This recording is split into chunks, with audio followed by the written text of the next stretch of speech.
Welcome to another episode of the Smart Nutrition Made Simple show.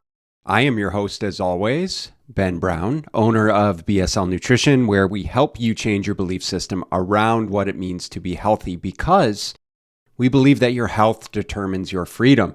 And in today's solo episode of the show, we are going to talk about 17 ways to stay fat.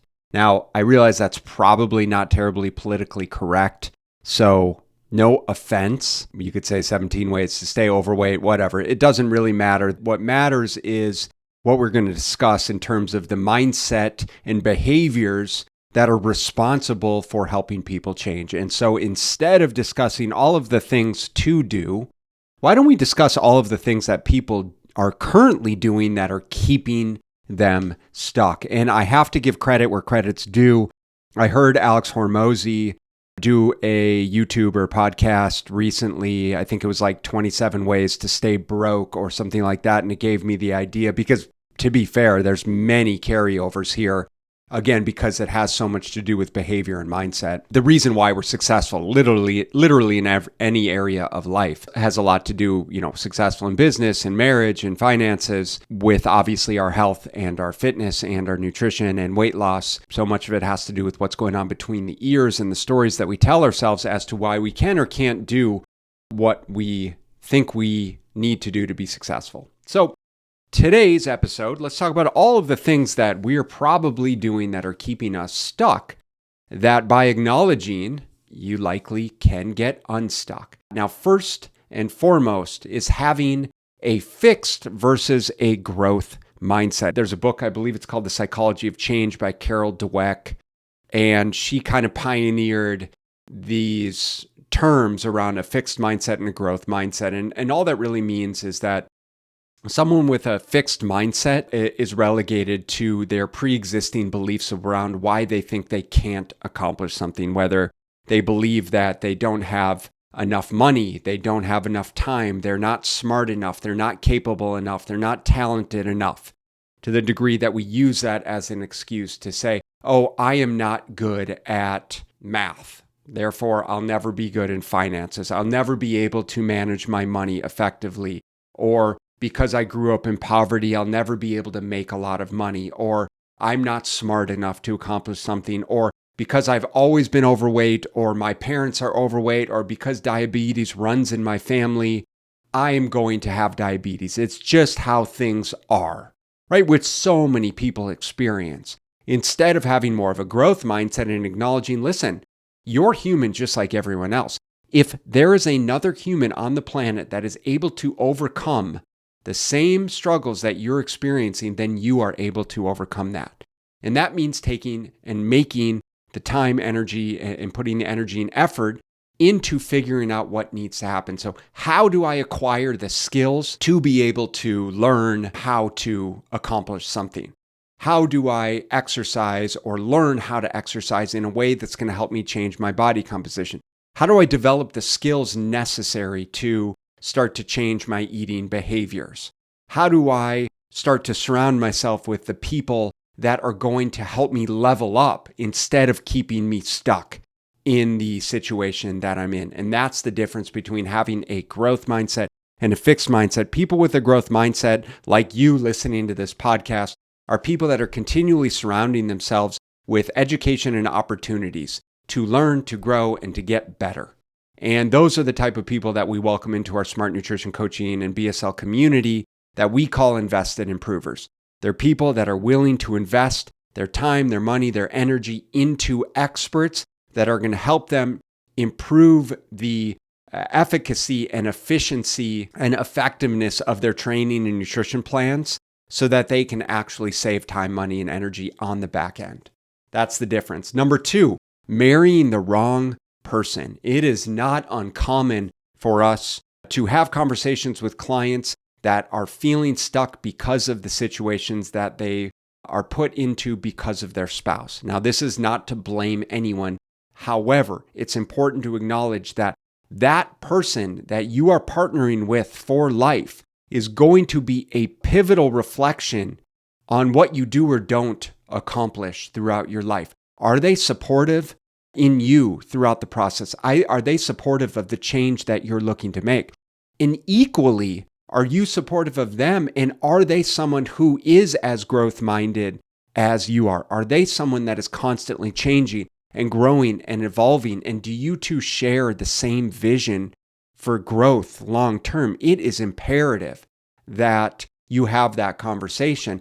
And just like you sign those marriage vows of showing up, of owning up and living into the standards that you have set, is it something that you both are tackling together, right? Are you supportive of that process? Because if you're not, if they're not, then there's going to be friction throughout, and it's going to make you accomplishing your goals very, very difficult. And especially when it comes to weight loss, fat loss, managing your nutrition. If you're trying to manage your calories and you come home at the end of a long day and you're stuck with fast food, or they're bringing junk around you all of the time, and maybe they're doing the shopping and you're stuck with Cheetos in your face all the time, well, that's going to be a really hard thing to develop the discipline and willpower to stay away from. Number 3 is not having clarity in your core values. It is imperative that you have extreme clarity around what it is that you stand for and what it is that you stand against. Because every single decision that you make in your life around not just your partner, around your business, around your work-life balance, around your relationship with your family and your kids, around the people that you surround yourself with, around the decisions you make around how you're committing to exercise and nutrition, all of those stem from your core values. And so that means that having clarity and conviction in the values that you stand for will dictate you making the right decisions from one decision to the next, to the degree that anytime you're put in a situation, you can simply reflect on, is this within the boundaries of my core values? Is this part of who I am and what I stand for? And is this in line with the goals that I have set for myself? Or does making this decision go directly against everything I stand for, in which case I'm going to avoid that situation and those circumstances? It actually is the handbook for developing our set of operating procedures. Something I've been thinking about very, very much recently is, as the owner of your own body and health, you're the CEO. And as the CEO of your personal business, your body is your business, your health is your business.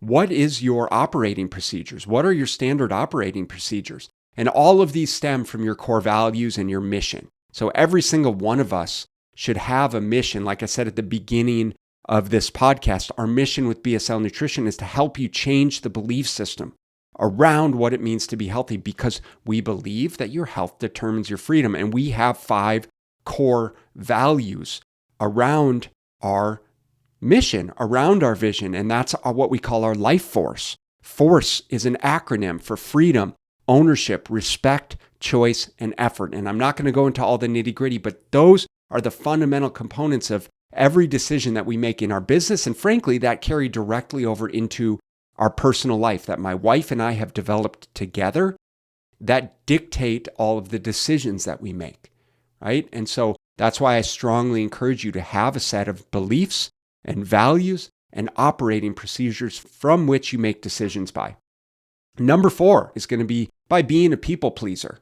If you are going out of your way to simply please other people in your life at the expense of your own health, at the expense of your own benefit, which many, many of us do, then you're going to continue to stay stuck where you are. And instead, acknowledging that your job is not to please other people. Your job is to prioritize yourself so that you can show up as your best self. Be yourself. Be okay being yourself, and not find your value and worth in doing things for other people. Number 5, starting on Monday is a recipe for staying stuck in your ways.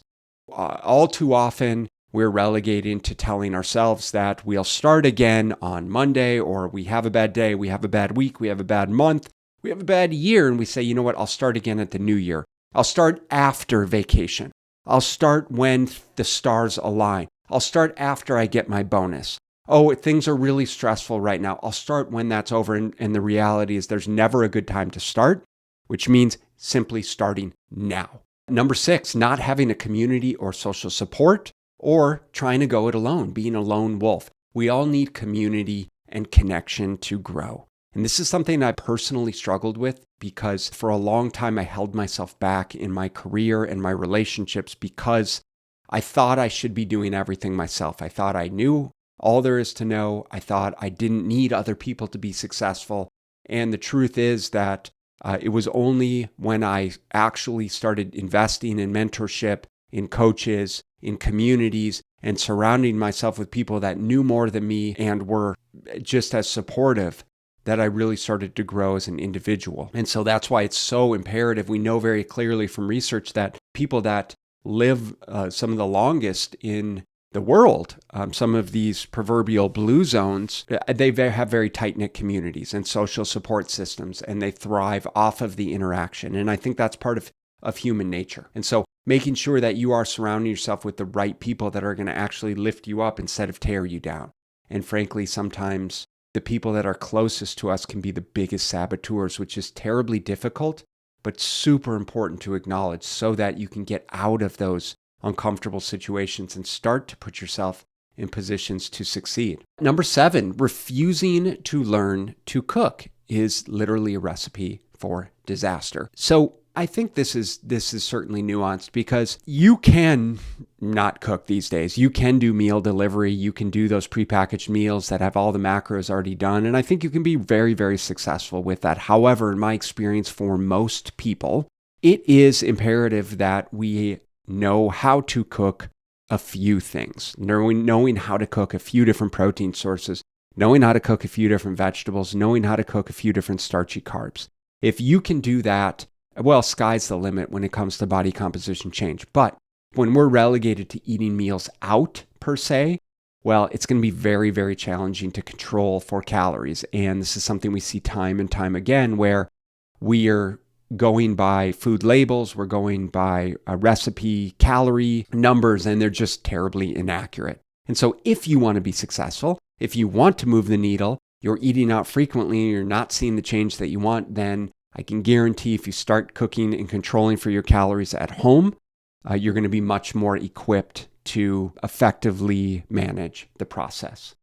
All right, number 8, these two really go hand in hand, eating out daily. If you're eating meals out, you are simply not controlling for calories. And, a good example is like, listen, we can plug in what we think a Chipotle bowl is going to be. We get the same bowl with white rice and chicken and black beans and salsa and guacamole. And any 2 days, it's going to be completely different depending on the kid behind the counter, how much they're giving you in that spoonful. And you've seen the spoonfuls. It's different every single time.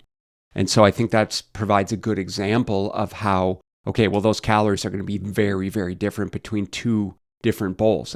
I would say it can be hundreds of calories off. And it really does give insight into how we really don't have control over our calorie intake when we're eating out. There's hidden fats, there's oils, there's hidden calories that we're just not factoring in that add up in a really big way.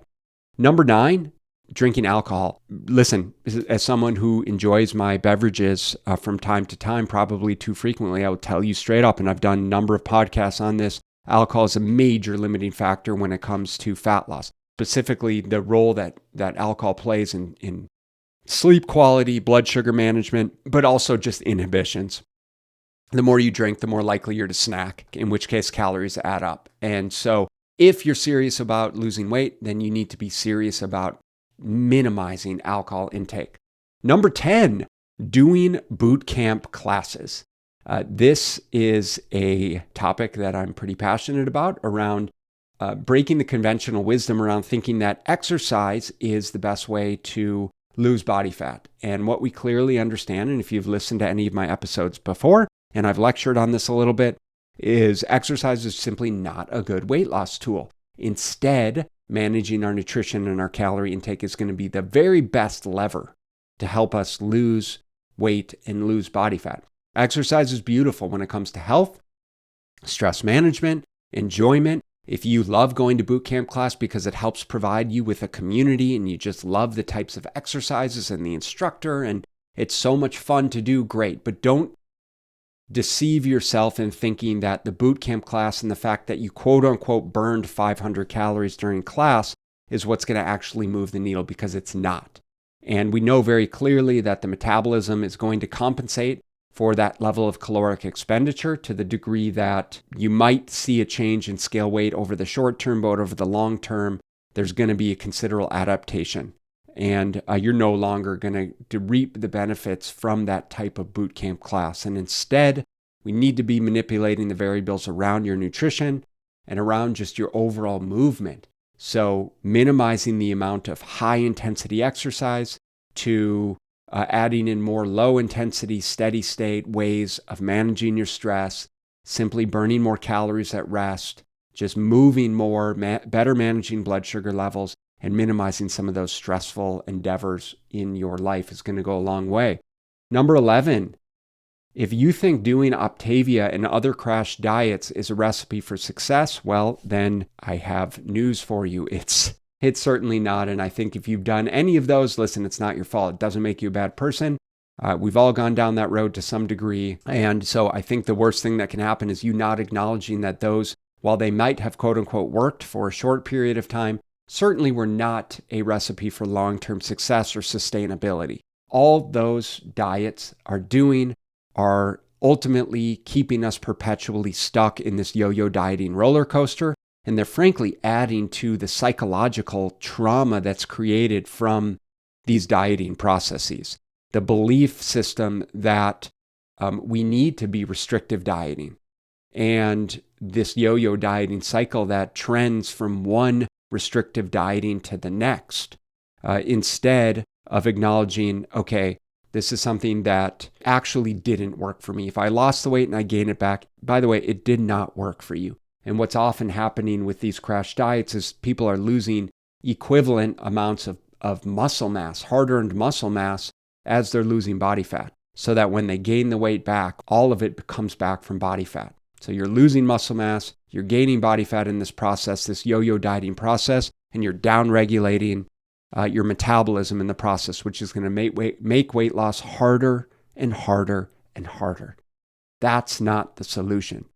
The solution is long-term sustainable change. And if you're following any of these mindset shifts, if you listen to any of these Smart Nutrition Made Simple podcast episodes, you know how we feel about that. And you know how we leverage our one-on-one individualized nutrition coaching to actually set the stage for long-term change by virtue of our pure science proven results process.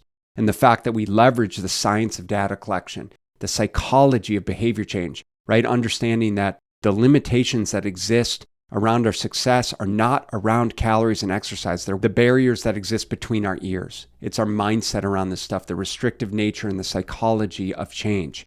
That's paramount.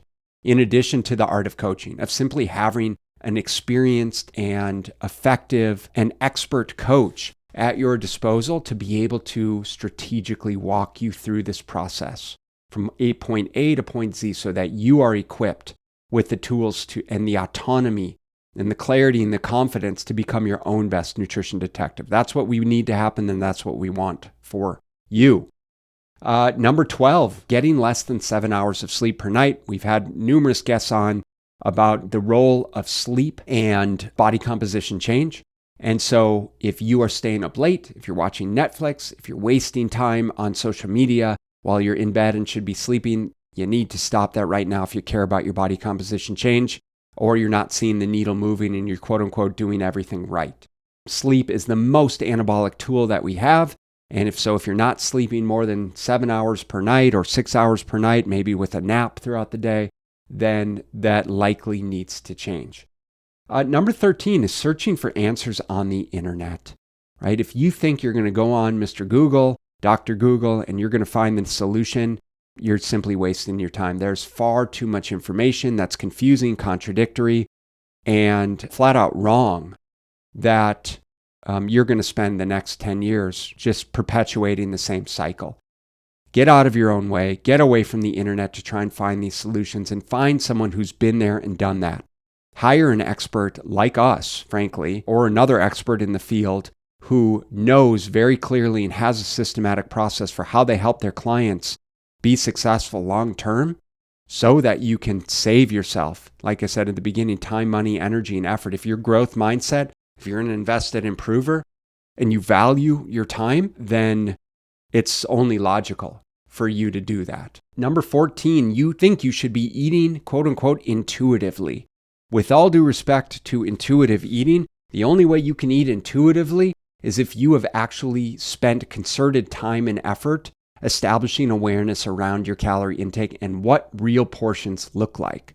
Okay, it is impossible, in my opinion, to eat intuitively in this day and age because all of our food is manufactured and processed to stimulate the sensory receptors in the brain for us, our body, and our chemical signals to want more and more and more. This is no longer an environment where we are hunting and fishing and farming our own food like it was 100 years ago and more. We are surrounded by food 24/7. So if you think that your brain and body are telling you that you need more fruit or cookies, I'm sorry, but you're mistaken. And there's no possible way that you're going to be able to effectively manage your calories, especially trying to create a calorie deficit by eating, quote unquote, intuitively, unless, of course, you've spent time developing the skills to understand how much a piece of fruit contributes to your calorie and carb intake, what a real chunk, 4 to 8 ounces of protein looks like between a steak, a piece of chicken, chicken thighs, a piece of fish, a protein shake, dairy sources, eggs, and so on and so forth. So that's why we're such firm believers in initially leveraging calorie tracking to help us establish awareness so that down the road, like I said, you can become your own best nutrition detective and learn how to make informed decisions. You need to have that power and ownership and responsibility. It's part of the autonomy that we want to teach you. Number 15 is telling yourself that you know, quote unquote, know what to do. How many of us, quote unquote, know what to do? We're just not doing it. Well, I hate to tell you this, but if you think you know what to do, but you're not doing it, and you're not where you want to be, then you don't know what to do. Right? The fact that you think you know what to do in and of itself is fundamentally flawed. And typically what we think we need to do involves a level of restriction that is so profound for us to consider. It's the very reason why we're not doing that. Let me say that again because I think this is important. What we think we're supposed to be doing often involves some level of overt restriction. I know what to do. I shouldn't be drinking alcohol. I know I should probably avoid desserts. I know I probably shouldn't be snacking between meals. I know I probably should be intermittent fasting. Okay, if you think that's what's necessary to be successful, yet you're not doing it, it means whatever you think is necessary is terribly unrealistic for your lifestyle. It doesn't mean perhaps you don't need a greater level of effort and intensity and commitment and perhaps some accountability, right? To be fair, however, oftentimes what you think you need to do involves such a higher degree of restriction that psychologically you're just not willing to go there. And if you do go there, it won't be for a long period of time. And so why not acknowledge what you think you need to do actually isn't what you need to do, and instead finding a process that's going to work for you, like our Pure Science Proven Results process, so that you don't have to do any of that dumb shit, and you can actually enjoy some flexibility and freedom with your eating to be able to have what you want within reason and really develop the skills and the tools to have autonomy and ownership over this process, so you don't need a coach or a meal plan or some bullshit, right, fad-based dieting methodology to sell you bars and shakes so that you can lose weight, if we're being honest. Number 16, you rely on motivation to be successful. Motivation is fleeting, and if you think you're going to wake up every single day and be motivated to prep meals and hit the gym, well, then you have another thing coming. And so while motivation is important here and there, it certainly is going to undulate. And this is where discipline is also important. However, I will say it's more about routine, rules, pre-existing behaviors, and structure that we need to leverage in order to be consistent. And that is the name of the game, as I say, probably in every single podcast episode in one way or another.